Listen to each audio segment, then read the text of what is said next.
বললে বাড়ি থেকে কান্না শুরু করে দিও।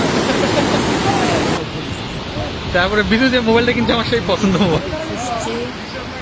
সেটাই শুধু দেখো। নদীর শব্দটা শুধু শোনো, যেন বিধ্বংসী রূপে ছুটে চলছে। সব কিছু যেন তছনছ করে দেবে। কি ঢেউ! ব্রিজের নিচের দেখো অবস্থা, দেখো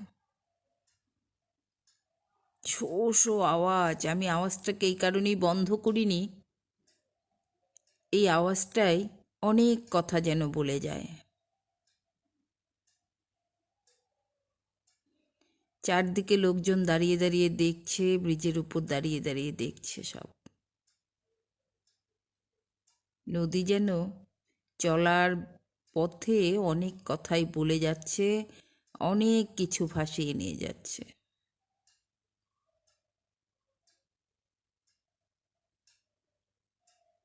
এতদিন শান্ত ছিল, শান্ত নদী আজ উথাল পাথাল করছে, ঢেউ আছড়ে পড়ছে যেন।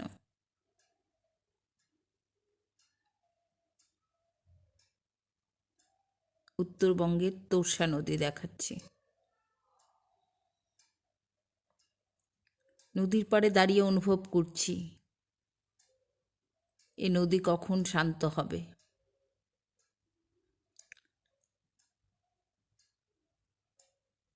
গঙ্গা মা, শান্ত করে দাও এই রূপ। মানুষকে নিশ্চিন্ত করো। কি পরিস্থিতি! এক রাতের বৃষ্টিতে এই অবস্থা হয়েছে। কি পরিমাণ বৃষ্টি হয়েছে তাহলে ভেবে দেখো। অঝোরে ঝরছিল, পথ ঘাট সব জলমগ্ন। তোমরা ভাবছো যে এই পরিস্থিতিতে নদীর পাড়ে, হ্যাঁ, নদীর পাড়ে এসেছি নদী দেখতে, কিছুটা কাজে।